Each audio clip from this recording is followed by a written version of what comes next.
Selamat mengikuti webinar, selamat berdiskusi, semoga manfaat. Wabillahi taufiq wal hidayah. Assalamualaikum warahmatullahi wabarakatuh. Terima kasih kami ucapkan kepada Ibu Dr. Marhana sambutannya. Selanjutnya kita mulai.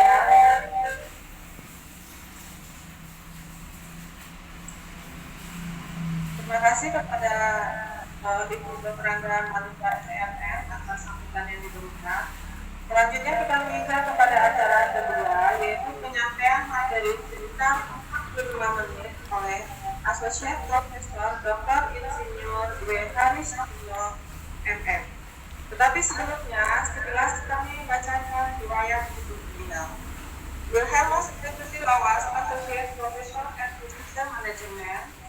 Beliau mendapatkan kesinggahnya pada program di masa sarjana UPI, dan beliau juga sebagai founder Law and IT Independence, dan sebagai author telah menerbitkan sebanyak 23 buku dan sebagai penulis artikel di jurnal internasional. Di samping itu, beliau juga sebagai anggota reviewer dan jurnal internasional dan anggota dari MATS dan KI. Selanjutnya kepada Bapak Asosiat Profesor Dr. Harisatrio, kami persilakan waktu dan tempat.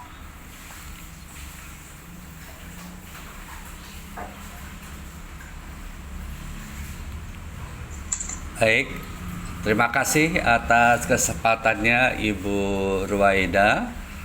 Yang terhormat Dekan Fakultas Ekonomi dan Bisnis UPI Dr. Barhalinda. Yang terhormat jajaran pimpinan Fakultas Ekonomi dan Bisnis, dan yang kami cintai para peserta yang terbaik yang mengikuti program seminar online ini, agar cita-cita dari Ibu Dekan tadi untuk mewujudkan tulisan karya ilmiah yang baik dan benar dapat terwujud. Baik, izinkanlah saya men-share dari materi yang akan kami sampaikan.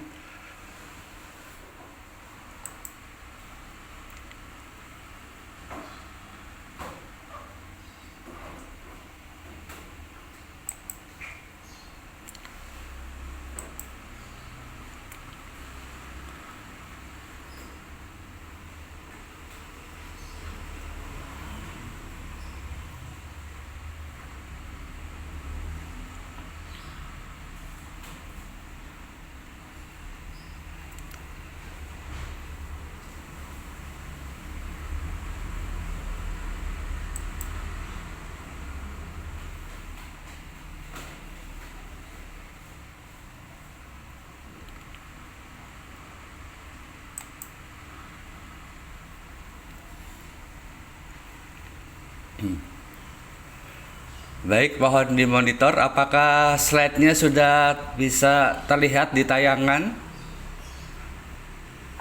Belum. Ya, di saya sudah on share.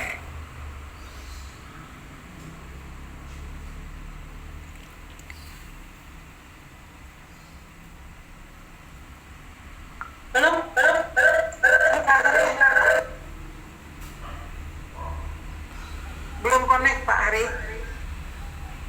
Di saya sudah on share.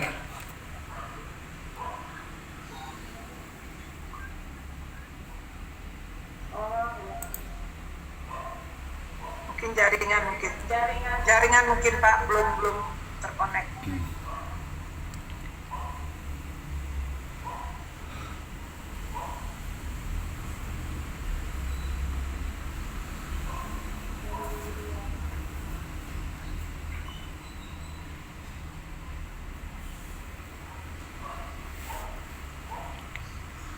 Masih belum?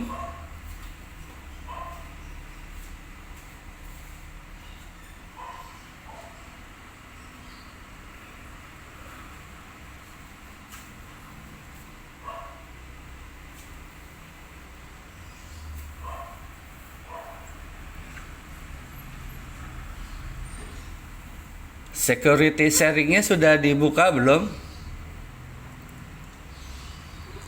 Sudah, seharusnya sudah tampil Pak, sudah dibuka. Iya, karena di sini sudah sharing saya. Ininya sudah scan sharing, tapi gambarnya belum muncul Pak Ari. Baik, baik. Ini udah start, start. Coba saya Start, cuma tampilan belum muncul. Screen sharingnya sudah ada Pak Ari, cuma belum muncul tampilannya. baik, saya ulang ya.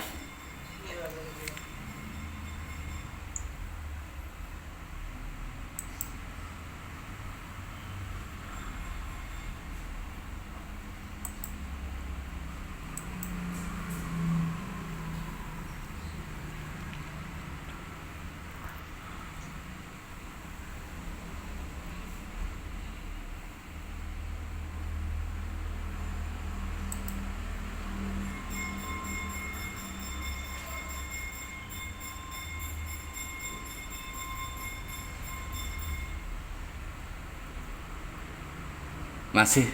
Sudah? Ada Pak, filenya. Sudah?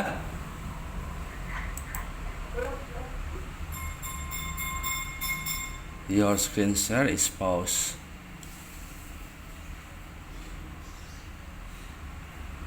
Pause.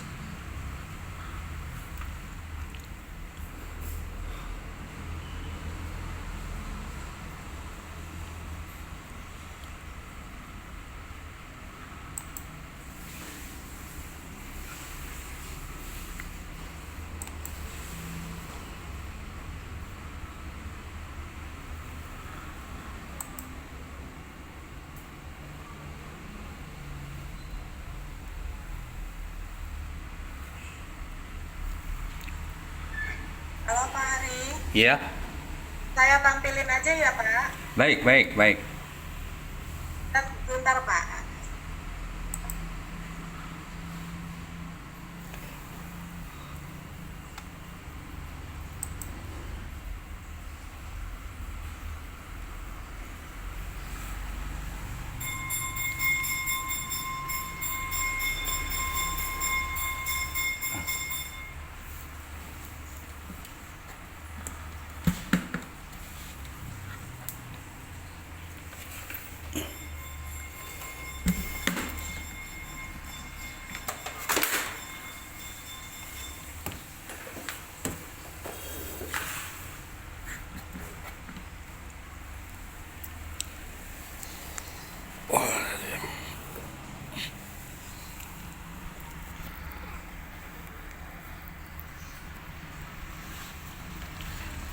Kenapa ini ya?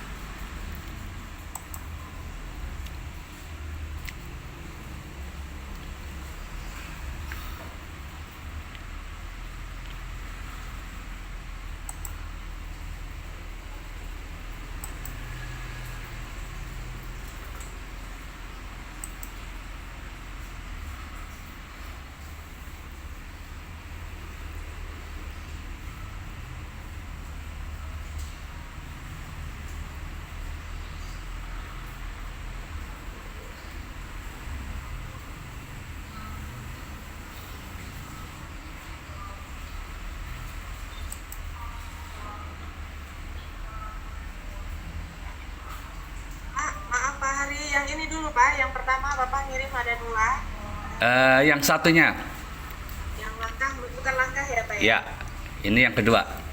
Yang pertama,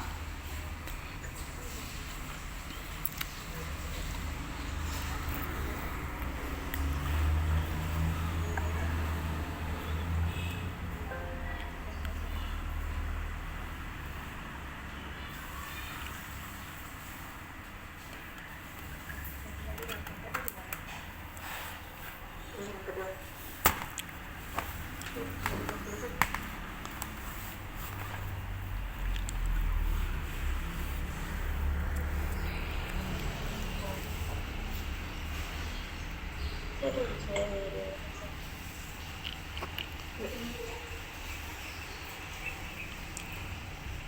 Itu kayaknya ya.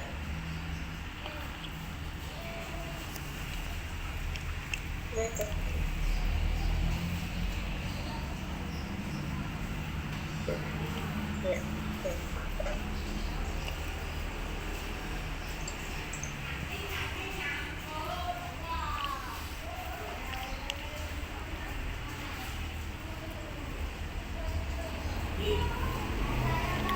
Ya, baik.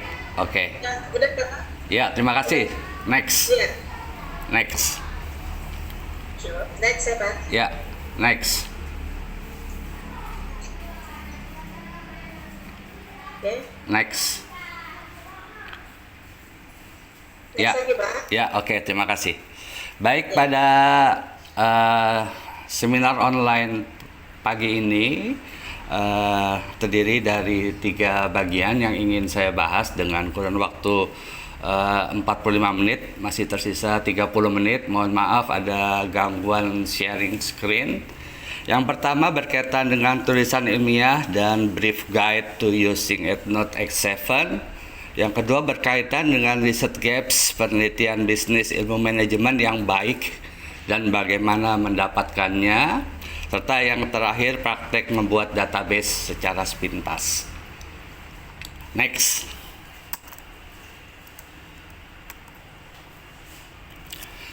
Fenomena manuskrip pada saat ini seperti tadi sudah dijelaskan oleh Ibu Dekan dan Ibu Roeda, bahwasannya penulisan manuskrip ilmiah yang baik dan benar itu merupakan suatu kewajiban pada dunia ilmiah yang scientificnya sangat kuat, sehingga perlu dibutuhkan kesadaran diri yang sangat kuat. Bicara untuk software EndNote versi 7 ini merupakan tools. Yang terpenting adalah humans behind the keyboard. Tools hanya membantu saja, sehingga yang terpenting adalah bagaimana aktualisasi dari penulis dapat merepresentasikan karya ilmiahnya dengan baik.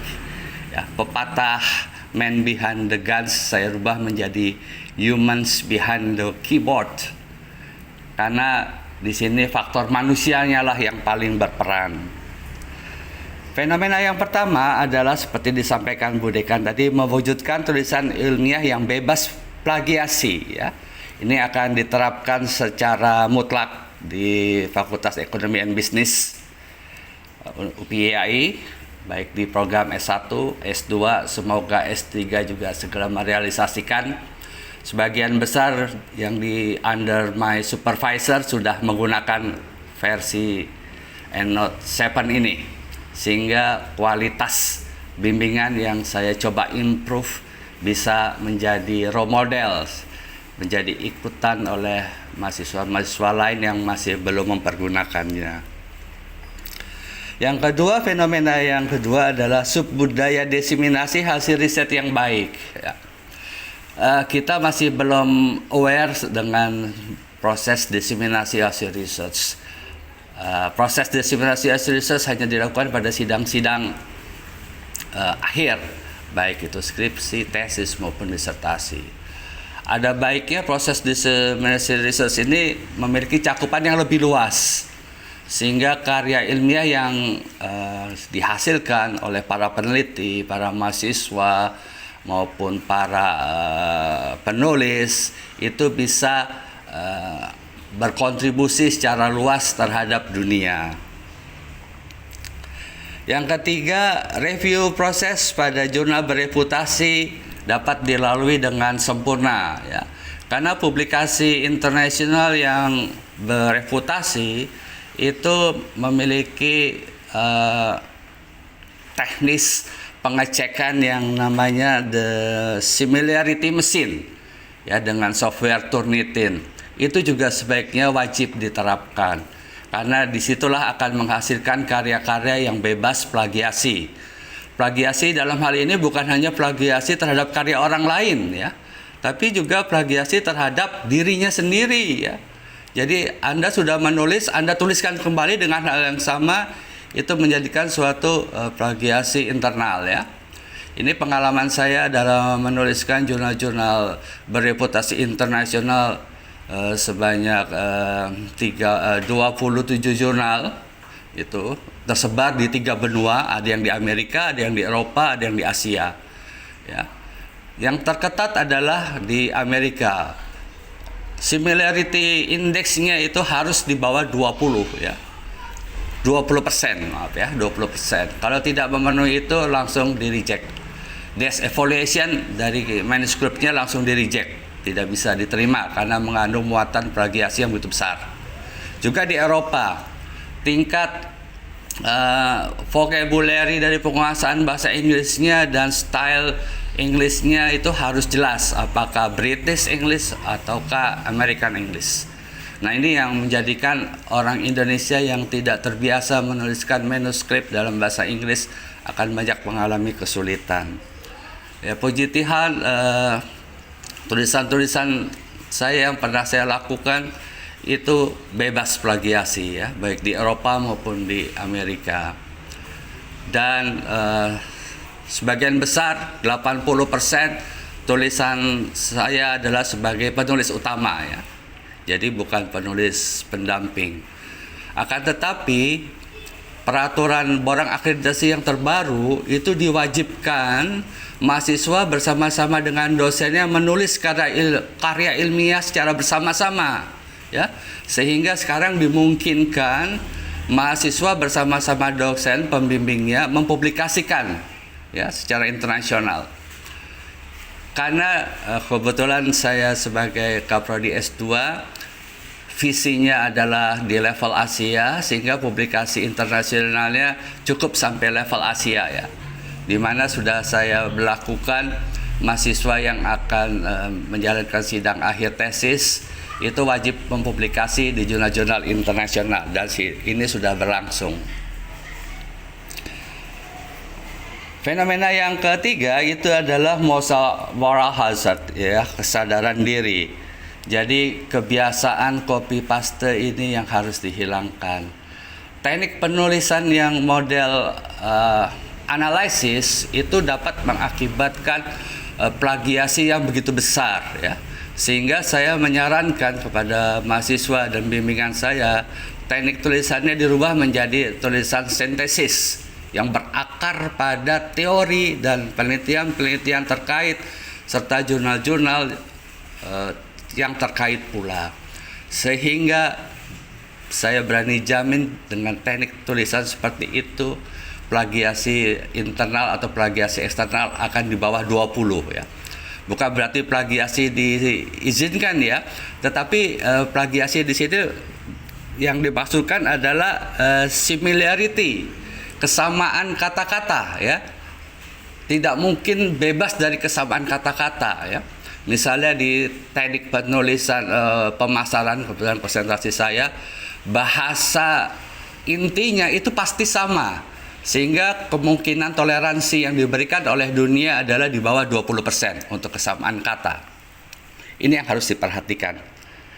Yang selanjutnya, publikasi internasional maupun nasional memiliki konsekuensi logis terhadap pembiayaan ya. Ini yang perlu disadari. Sehingga mahasiswa juga memprepare budgeting untuk bisa publikasi dan membeli buku sebenarnya ya, walaupun ada e-book. Tapi tetap ada buku-buku yang mungkin menjadi andalan kalian, sebaiknya kalian miliki. Dari pengalaman saya belajar itu, setiap kuliah pasti saya membeli buku yang aslinya. Fenomena selanjutnya adalah pemahaman yang minim tentang gaps research. Ya, di sini banyak mahasiswa dan peneliti itu masih kurang memahami arti penting gap research yang harus dikembangkan dalam dunia penelitian. Selanjutnya, database reference dari Grand Theory Management itu juga perlu dipahami ya. Banyak mahasiswa maupun peneliti dan para pakar yang belum memahami teori-teori manajemen yang mumpuni yang banyak digunakan. Kebanyakan dari tulisan-tulisan yang pernah saya amati menggunakan practice teori ya. Itu pun tidak salah ya, tapi kualitasnya perlu diimprove, perlu ditingkatkan. Karena di teori manajemen ada sifat yang teori bersifat grand teori manajemen, ada yang sifat middle range teori manajemen, ada yang bersifat practice teori. Jangan gunakan yang practice semua, tapi tingkatkanlah menjadi middle range teori dan grand teori. Karena apa? Siapa lagi kalau bukan ilmuwan manajemen yang mengembangkan ilmu manajemen? Ya, karena saya perhatikan pakar-pakar yang ada di Indonesia kurang mengembangkan teori-teori manajemen ya, sehingga saya belum menemukan teori manajemen yang dihasilkan oleh para pakar Indonesia. Para peneliti bisa memberikan kontribusi pada body of knowledge. Grand theory saja sudah sangat baik ya, apalagi bisa menemukan teori yang baru. Yang terakhir adalah tata bahasa ya. Banyak sekali fenomena penulisan yang menghasilkan tulisan yang kurang perfect, yang kurang sempurna karena tata bahasanya kurang bagus ya. Bahasa Indonesia saja, subjek, predikat, objek, keterangan, induk kalimat, anak kalimat, banyak sekali yang sudah lupa ya karena sudah lama tidak belajar bahasa Indonesia. Ya, apalagi kalau harus menulis international manuscripts ya. Tata bahasanya lebih kompleks lagi ya, lebih kompleks dan lebih rumit karena harus bisa membedakan kapan menggunakan tenses yang tertentu ya. Kalau temuan yang berjangka panjang tensesnya apa, untuk yang selalu digunakan tensesnya apa, itu perlu diperhatikan ya. Karena banyak sekali hal-hal demikian yang mempengaruhi publikasi di luar negeri ya. Saya punya pengalaman, paper saya diterima di Wassett's Conference di Portugal. Itu conference yang paling sulit ditembus gitu ya. Itu saya sampai 15 kali correspondence baru deal perfect accepted ya. Ini sangat berat sekali ya. Next.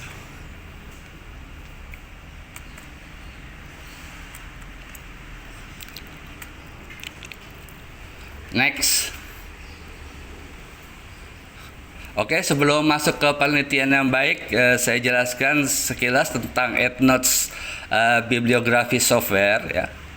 Jadi EndNote bibliographic software ini digunakan untuk menyimpan ya dan memanage seluruh referensi yang Anda gunakan dalam penelitian ya, sehingga database Anda menjadi kuat ya. Bagaimana Anda bisa menyimpan dan memanage? Tentunya Anda harus punya database. Anda harus membaca, Anda harus menelaah, dan Anda harus punya aslinya ya. Walaupun baik itu soft copy maupun hard copy dari buku tersebut. Itu membuktikan bahwa Anda benar-benar membaca, baru dimasukkan ke dalam EndNote ya. Bukan hanya melihat referensi orang lalu dimasukkan begitu saja tanpa Anda memahami. Nah, itu berkaitan dengan moral hazard kembali ya. Sayang sekali slide-nya agak berbeda karena saya kembangkan di sini ya. Lalu referensi yang Anda tulis itu sebaiknya menggunakan kreasi yang Anda susun sendiri ya. Karena apa? Karena tema penelitian Anda biasanya meneliti tidak hanya satu kali ya. Bisa berkali-kali ya, sehingga dalam proses create folder itu bisa dikelompokkan ya, misalnya kelompok kepemimpinan, kelompok motivasi kerja di manajemen ya, kelompok pemasaran teknologi, pemasaran etik, kelompok finansial, performance, kelompok market posisi ya, itu bisa dikelompokkan ya di dalam folder. Nah, sumber dari referensi EndNote ini selain secara manual, Anda juga bisa gunakan secara import ya. Import database ya. Import database itu syaratnya agak berat karena institusi harus berlangganan ya. Kalau tidak berlangganan tidak bisa. Bisa juga cari yang free ya, cari di Google ya. Di Google itu kalau Anda search akan muncul manuskrip yang Anda pilih ya. Nah, di situ biasanya di bawahnya ada keterangan cited ya. Citasi. Nah, itu yang Anda klik, Anda masukkan ke program EndNote Anda ya. Itu pun harus dibaca dulu ya, jangan langsung dipilih. Sama atau tepat tidak dengan tema yang ingin Anda teliti.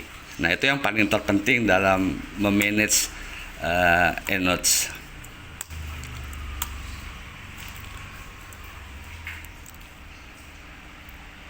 Bagaimana memanage referensi dengan keilmuan manajemen? Yang pertama adalah bidang ilmu manajemen sesuai dengan konsentrasinya ya.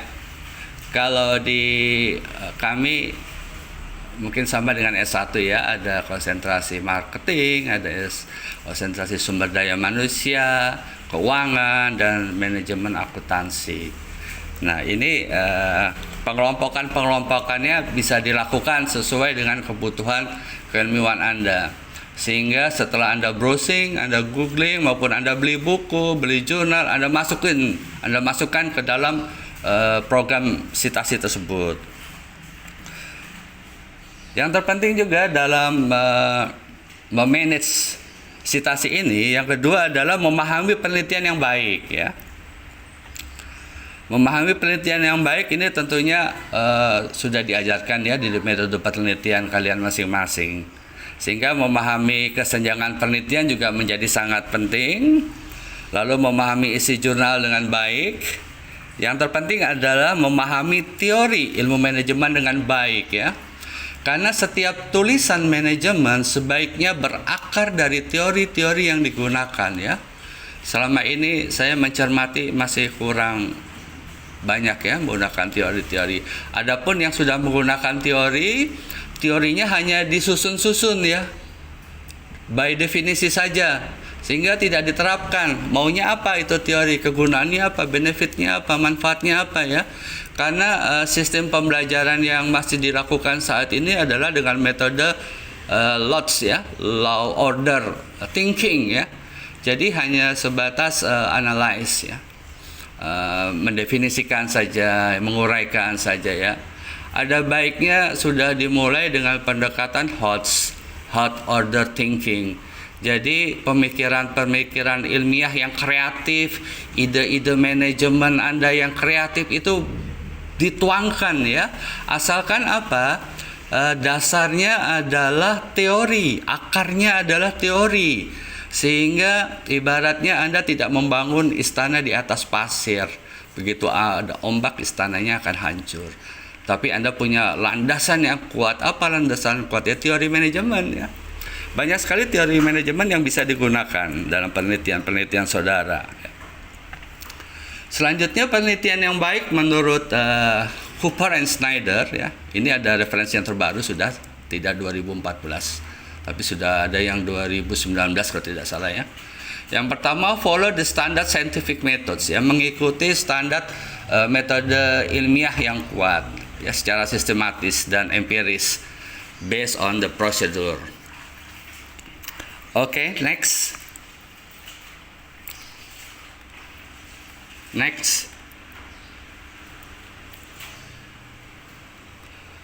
Ya, the ethic clearance ya. Ini yang masih banyak kita lupakan ya. Kita belum punya lembaga yang namanya ethic clearance, di mana proposal tesis, proposal skripsi dan disertasi itu belum dicek by ethical clearance ya. Ini patut dilembagakan saya kira ya, karena secara nasional maupun internasional akan berpengaruh pada daya saing dan tingkat keilmiahan dari karya penelitian kita ya.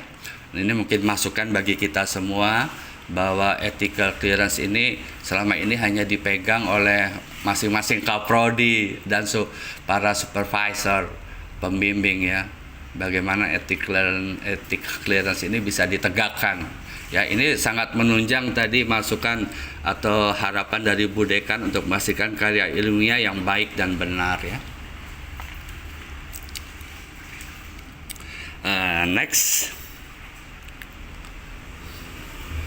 merancang penelitian ini saya kutip dari Prof. AGX Manajemen Research, dari beliau profesor dari Universitas Diponegoro yang sekaligus juga sebagai reviewer guru besar kami di Undip.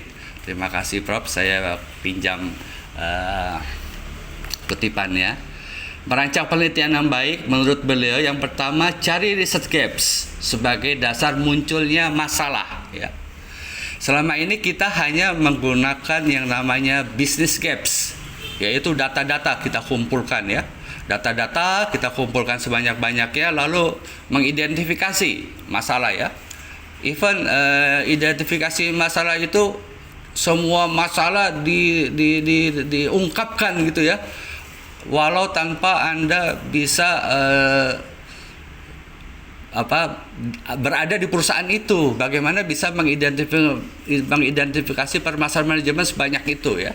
Jadi banyak yang terlalu fiktif untuk identifikasi masalah, sehingga diperlukan database yang kuat ya. Data dari data primer dari para manajer, daripada CEO, stakeholders dari perusahaan tersebut, baru bisa mengidentifikasi hal-hal yang sangat relevan dengan permasalahan yang ada di perusahaan. Itu kalau menggunakan gap research ya. Gap research dengan kriteria business research. Kalau gap research di sini yang dimaksud adalah gap research berdasarkan kesenjangan previous research ya. Kesenjangan previous research itu bisa dicari dengan berbagai cara ya. Yang pertama, misalnya ada inkonsistensi hasil penelitian ya. Penelitian A menyampaikan bahwa hasilnya signifikan, penelitian B tidak signifikan dan seterusnya. Sehingga di situ bisa dilihat ada gap research ya, ada kesenjangan, ada inkonsistensi hasil. Nah, disitulah peran peneliti mencari permasalahan. Bagaimana supaya hasilnya bisa konsisten, bisa robust, bisa kuat ya. Sehingga diperlukan model penelitian yang baru yang bisa mengisi permasalahan tersebut. Disitulah akan terjadi novelty, kebaruan dari penelitian Anda. Sehingga variabel-variabel yang ditemukan adalah variabel manajemen yang baru. Akan tetapi harus berakar dari teori-teori ilmu manajemen ya, parenting science. Selanjutnya melakukan tinjauan pustaka dan telaah pustaka untuk tentukan teori dasar, teori rentang tengah yang sesuai untuk menyelesaikan masalah ya. Nah, ini yang perlu diimprove ya dari pembimbingan kami selama ini, yang mana hanya menggunakan business gaps, yang menggunakan data-data kuantitatif saja serta pilot survei yang sangat minim karena hanya terbatas pada 30 responden maupun wawancara mendalam kepada para managers dan para CEO. Selanjutnya adalah atas dasar telaah pustaka yang intens, siapkan model penelitian empirik dengan memperhatikan kaidah relevance, logic, and coherence. Ya, jadi ini masukan bagus bagi kami untuk bisa mengembangkan kualitas penelitian bagi para mahasiswa-mahasiswa kami. Next. 9 dimensi dari karakteristik research scientific method yang baik. Itu yang pertama adalah bisa melakukan dengan jelas dan mendefinisikan gejala-gejala yang ada di organisasi secara clearly defined. Jadi harus secara jelas. Ya, bagaimana supaya jelas? Tentunya harus dilakukan yang namanya pilot research. Karena tidak semua perusahaan mengeluarkan data-data yang bisa digunakan oleh peneliti ya, sehingga mahasiswa sering mengalami kesulitan. Pak, ini datanya nggak ada, itu nggak ada, dan ini tidak boleh keluar, ini tidak boleh ditunjukkan. Itu problem besar dalam penelitian manajemen ya, sehingga Anda harus mencari cara bagaimana bisa meng-create ya dan menemukan symptoms organization problems. Selanjutnya research process detail dan provide proposal ya. Kalau Anda sudah menemukan simptom dengan baik, tentunya Anda akan bisa menyelesaikan proposal Anda dengan baik juga.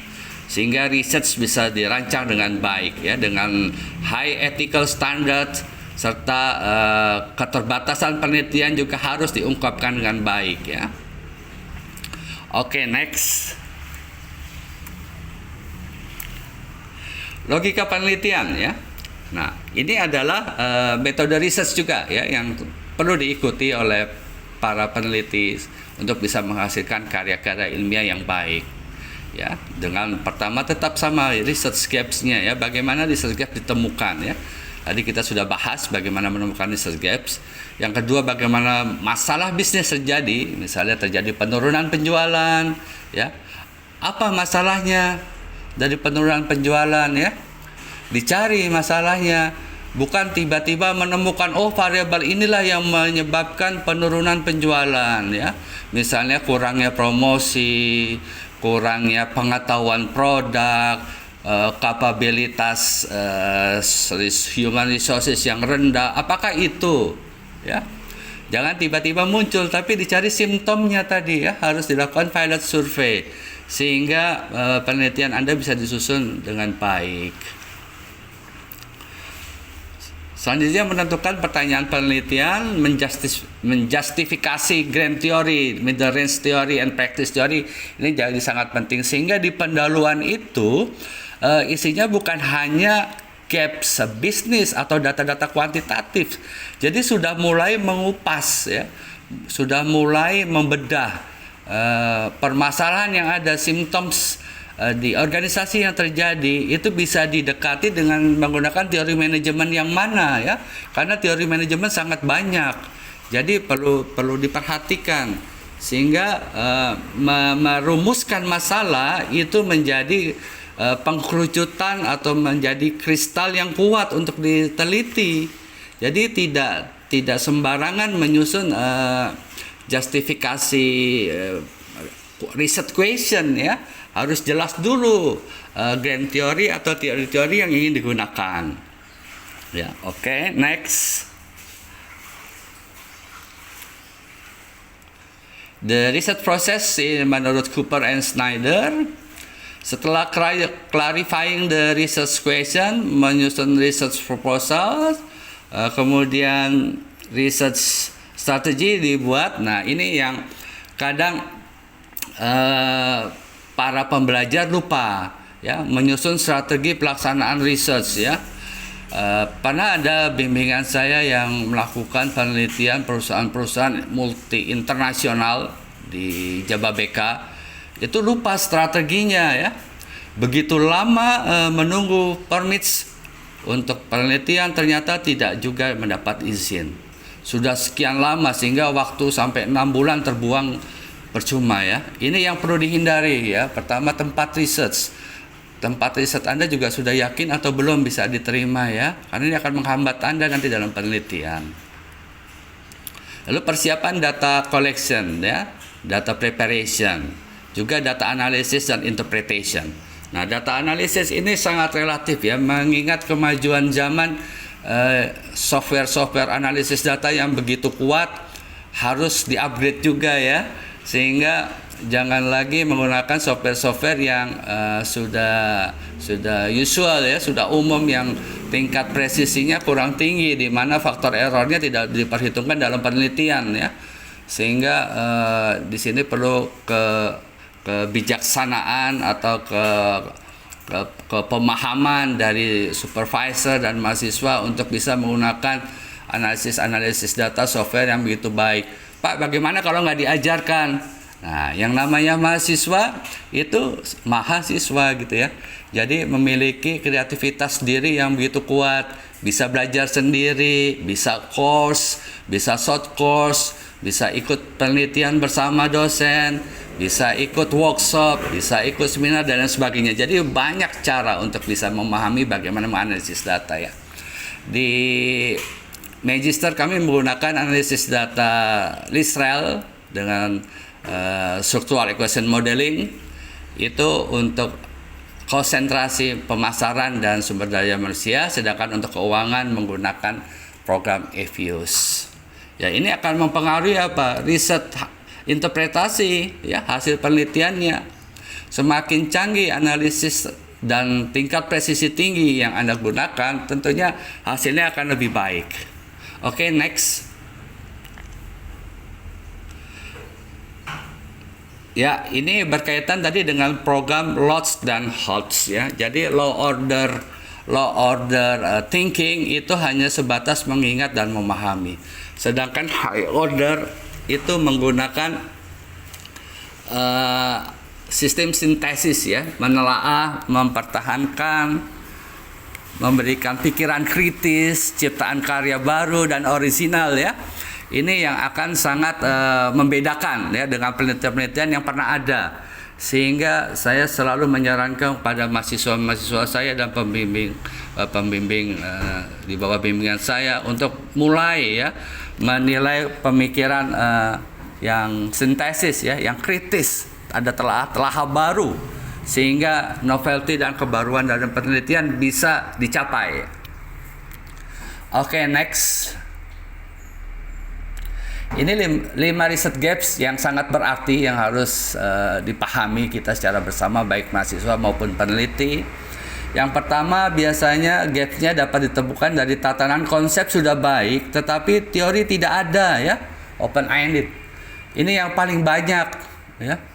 Kok buat konsepnya bagus-bagus gitu ya, modelnya bagus-bagus tapi tidak didukung oleh teori ya, ini banyak terjadi. Yang kedua, masalah penelitian yang belum selesai ya. Ini banyak sekali juga di mana hipotesis itu tidak accepted, tidak diterima ya. Itu menjadi gaps baru ya. Yang ketiga, hasil penelitian yang memberikan konklusi yang tidak kuat ya, paradigma dan solusinya tidak kuat. Ini jadi gaps juga. Yang keempat tadi yang inkonsistensi hasil. Dan yang kelima adalah di previous research selalu menyarankan adanya penelitian future research, penelitian selanjutnya ya, itu bisa jadi gaps research ya. Baik, next. Kombinasi theoretical gaps research dan gaps bisnis ini sudah dilakukan oleh peneliti pemasaran tahun 2018 oleh Yadav ya, di mana penggabungan gaps research and business gaps ya dari jurnal yang namanya Journal of Academic of Marketing Science ya, dari Asosiasi Ilmuwan Pemasaran Dunia, di mana saya menjadi members di sana. Yang pertama adalah preparing an appropriate model, jadi menyiapkan model yang kuat ya.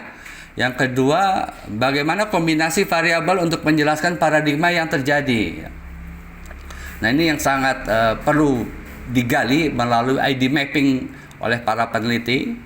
Yang ketiga, korelasi asumsi apa yang diperlukan untuk analisis between variabel ya. Biasanya variabel independen itu tidak boleh berkorelasi secara kuat di atas 0,9 R, nilai R-nya ya. Lalu analisisnya menggunakan apa? Untuk previous research-nya bagaimana perlu diperhatikan, sejauh mana perlu diperhatikan.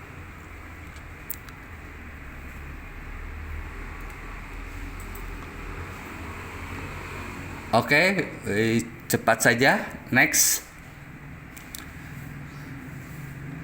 Ini pendekatan menurut Yadav tadi, Jabrowski 2018, business gap dan research gap bisa digabungkan.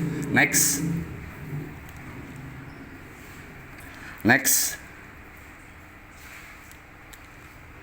Oke, ini bagaimana mengisi gaps penelitian untuk melahirkan kebaruan. Next. Nah, ini salah satu contoh juga yang saya kutip dari Prof. Agusti Ferdinand, bagaimana menemukan sintesis proses mengisi gaps penelitian dengan pendekatan previous research dan berakar pada teori ya. Jadi prosesnya panjang ya, tidak begitu saja bisa menghasilkan model-model konsep yang baru, tapi melalui proses. Sehingga di sini menunjukkan bahwa menemukan model atau konsep yang baru tidak begitu saja muncul ya, tapi ada dasar yang kuat, ada dasar ilmiah yang kuat. Yang ini perlu kita coba bersama ya, baik para mahasiswa maupun kami para dosen pembimbing untuk bisa menemukan kebaruan model. Ini konsep cara membuatnya. Selanjutnya next. Ya.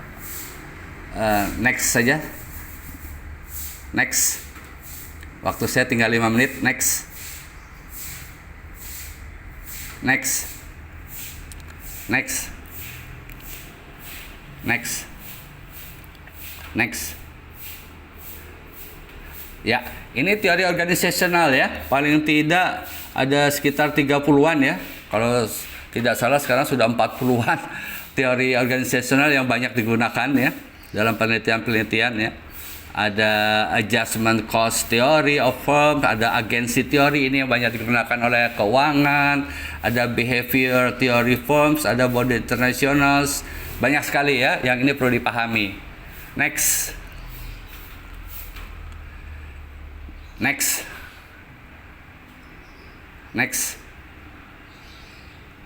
Ya, ini contoh dari pemahaman teori ya. Jadi memahami teori itu harus ada urut-urutannya ya. Pertama, background of resources dari advantage theory itu apa, backgroundnya apa. Ini salah satu grand theory di ilmu manajemen, resources advantage theory dari Selby Dehan. Oke, next. Saya kira ini bisa dibaca saja. Next.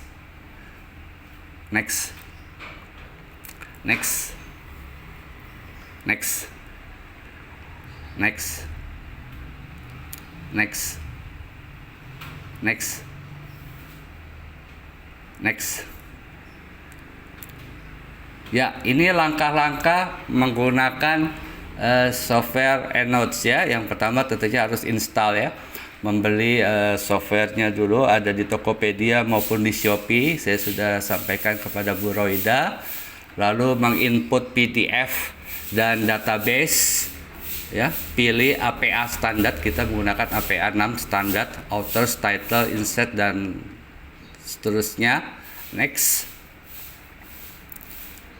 Nah, ini langkah install. Kalau sudah diinstal akan muncul EndNote 7 di atas tanda panah ya, jadi bisa digunakan secara langsung di dalam Word. Next. Nah, cara mencarinya bagaimana?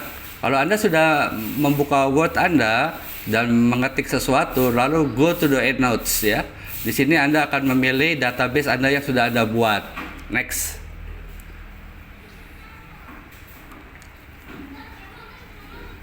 Oke, ini memilih account-nya ya. Jadi jurnal artikel, banyak macamnya ya, ada buku dan lain sebagainya. Bisa di-insert new reference satu persatu sesuai dari jurnal atau buku yang telah Anda baca ya. Jadi sebaiknya dibaca dulu, dipahami, baru di-insert ya. Oke, next. Nah, ini setelah insert EndNote bisa dilihat di kiri atas, ini adalah database saya yang saya dapatkan dari pelatihan bersama di Prof. Agusti. Ini ada 7.200 sekian ya. Sekarang sudah bertambah karena saya sudah memasukkan jurnal-jurnal internasional saya, buku-buku internasional saya, sehingga referensi dari database ini bisa terus bertambah sebanyak ada pembacanya. Next.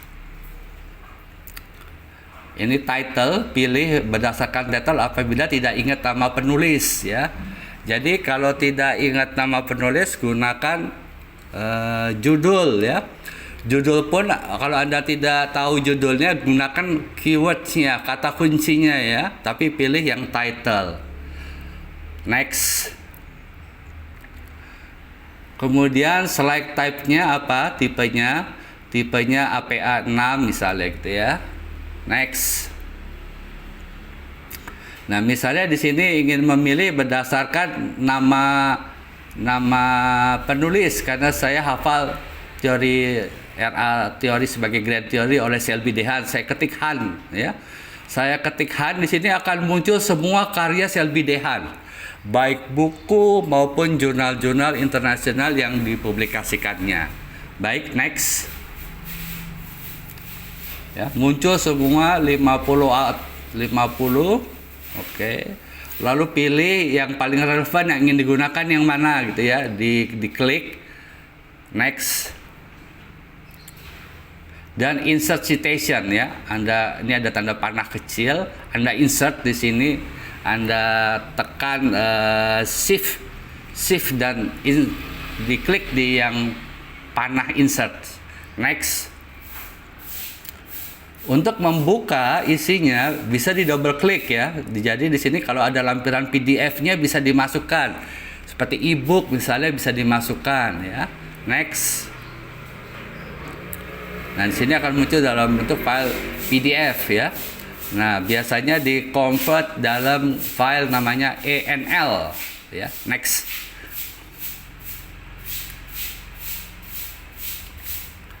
Next. Oke, ini contoh saja ya. Saya kira demikian presentasi dari saya. Saya coba untuk slide yang satunya kalau bisa ditayangkan bisa memberikan kemudahan dalam bagaimana mempraktekkan EndNote ya. Saya kira mahasiswa milenial tidak sulit ya melakukan itu. Baik, Bu Ruwaida, karena waktu saya telah lewat, terima kasih. Terima kasih Pak Arif. Ya.